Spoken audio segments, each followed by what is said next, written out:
If you've lost access to your Gmail account, recovering it is usually straightforward by following a few simple steps. Start by going to the Gmail login page and clicking on the Forgot Password link. Google will ask you to enter the last password you remember.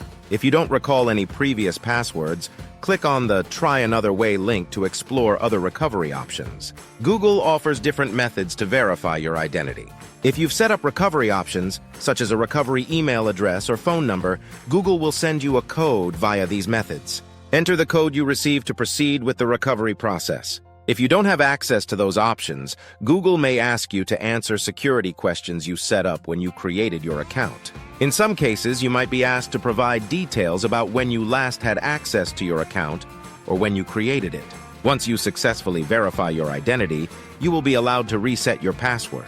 Make sure to choose a strong and memorable password to help protect your account in the future. Afterward, you should regain full access to your Gmail account. If all else fails, you can visit the Google Account Help Center for additional support.